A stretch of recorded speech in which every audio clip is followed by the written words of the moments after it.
بسم اللہ الرحمن الرحیم۔ حجاب کے حوالے سے سیدنا آدم علیہ السلام سے لے کر خاتم النبیین محمد الرسول اللہ صلی اللہ علیہ وسلم کے زمانے تک کسی بھی شریعت میں مرد و زن کا اختلاط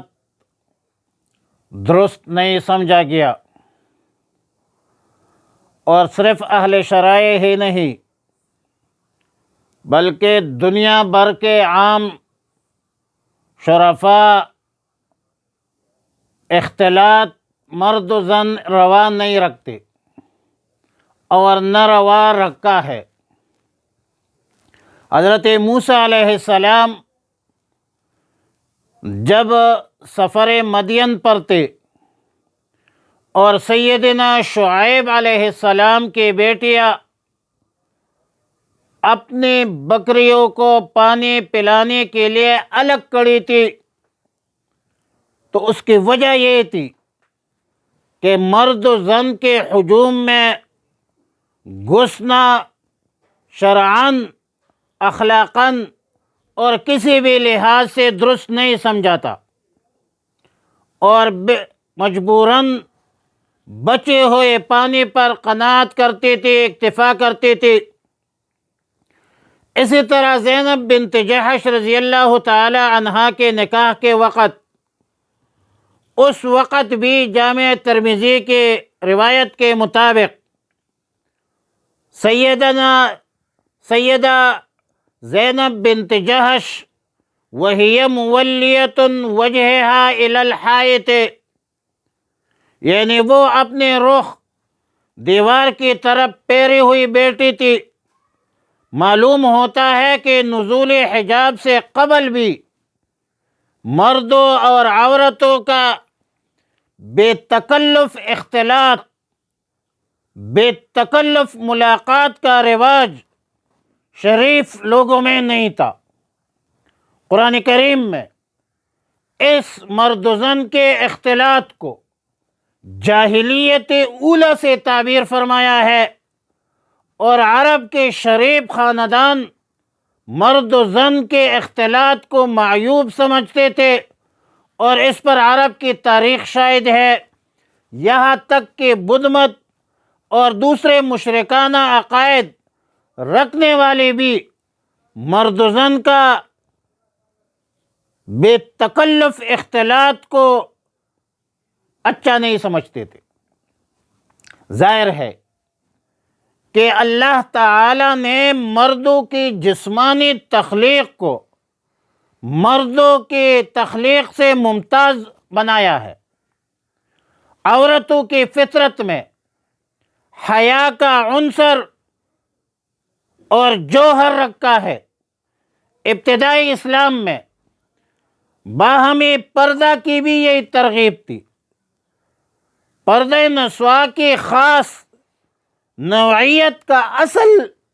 مقام عورت کا گھر ہے، چار دیواری ہے، اور جب گھر سے کسی ضرورت شرعی کے تحت نکلنا ہو، شرعی ضرورت کے تحت، حاجت کے تحت نکلنا ہو، تو پورے بدن کو ڈھانپ کر چھپا کر نکلنا ہے، اور یہ حکم جاری ہوا تھا سن 5 ہجری میں۔ زینب بنت جحش رضی اللہ تعالی عنہا کے نکاح کے حوالے سے حافظ عماد الدین ابن کثیر نے اصابہ میں اور ابن عبد البر نے استیعاب میں 2 قول نقل کی ہے۔ ایک قول سن 3 ہجری کا ہے، دوسرا قول سن 5 ہجری کا ہے۔ حافظ عماد الدین ابن کثیر نے سن 5 ہجری کو ترجیح دی ہے، جبکہ ابن سعد نے حضرت انس ابن مالک رضی اللہ تعالیٰ عنہ سے سن 5 ہجری نقل کی ہے۔ قرآن کریم میں پردہ نسواں کے حوالے سے 7 آیات نازل ہے۔ 4 آیات سورہ احزاب میں ہے اور 3 آیات سورہ نور میں ہے، لیکن اس پر سب اہل علم کا اتفاق ہے کہ پردے کے حوالے سے سب سے پہلی آیت سورہ احزاب کی آیت ہے کہ لا تدخلوا بیوت النبی الا ان یؤذن لکم، لہذا سورہ نور کی 3 آیتوں اور سورہ احزاب کی 4 آیتوں میں ازواج مطہرات کو حکم دیا گیا کہ اپنے گھروں میں بیٹھے، اور فرمایا کہ وقرنا فی بیوتکن، سورہ نور کی آیت ہے جو پردہ کے متعلق نازل ہے، اگرچہ ترتیب قرآنی میں مقدم ہے مگر نزول کے اعتبار سے بھی وہ اس کے بعد واقعہ افک کے بعد نازل ہے، اور واقعہ افک غزوہ بنی المصطلق یا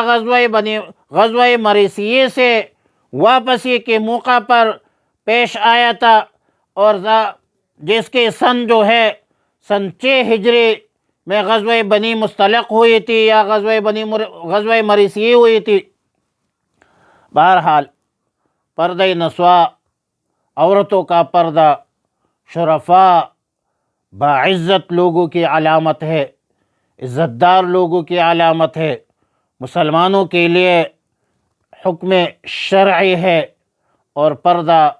مسلمان کو ضرور کرنا چاہیے کیونکہ یہ اللہ کا حکم ہے، رسول اللہ صلی اللہ علیہ وسلم کی تعلیم ہے، اور دنیا اور آخرت کی کامیابی اللہ تعالیٰ نے